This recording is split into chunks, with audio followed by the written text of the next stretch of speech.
अब अही तलक सोबल नहीं।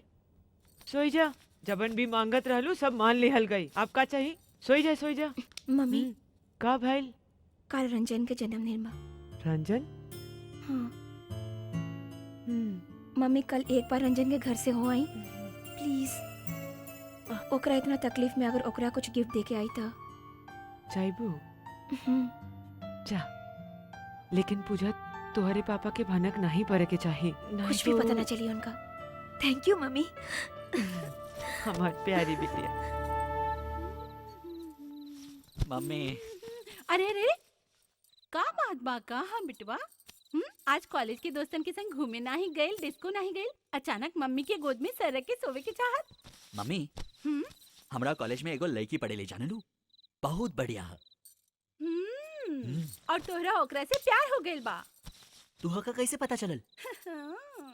तोहार चाल ढाल देखी के तोहार डैडी जब हमरा से प्यार करे हाँ। लगल ना तब उनकर भी यही हाल भइल रहल। और पता बा उ रविवार के भी हमरा के ट्यूशन पढ़ावे आ जात रहल। ऐसे? और मजेदार बात हाँ दशहरा के दिन भी हमरा के पढ़ावे चलावल रहलन। रोमांटिक। और ओकरा बाद इहे खातिर त तोहार नाना जी हमार जल्दी ब्याह करा दिलन। पूजा के पापा अगर नाना जी के जैसन होतन त ए हाँ? ए देखे में कैसन बिया रे? एकदम मस्त। खाना बनावे जाने ले, हम्म, चाय बना ले वेले, नहीं तो फिर का कर सकेले? प्यार कर सकेले। प्यार?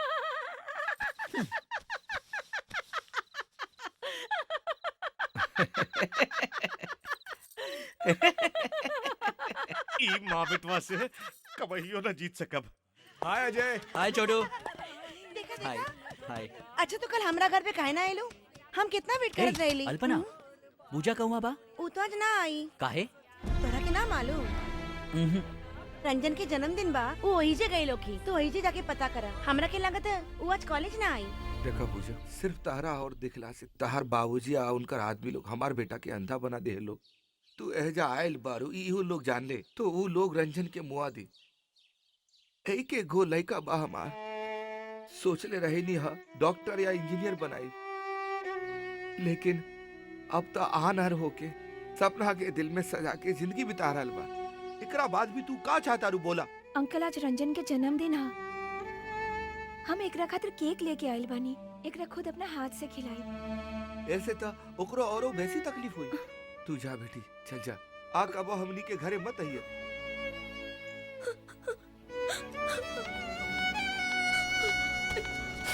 पूजा बहुत बुरा लागल ना, जन्मदिन के गिफ्ट लेके आइल रहलू और आंखें में आंसू भर के वापस जाए के पड़ी। हम रंजन के खातिर जिंदगी भर के अपराधी हो गए नी हाजे। रंजन हमरा कारण अंधा भइल बा, ओकरा सब सपना खत्म हो गइल।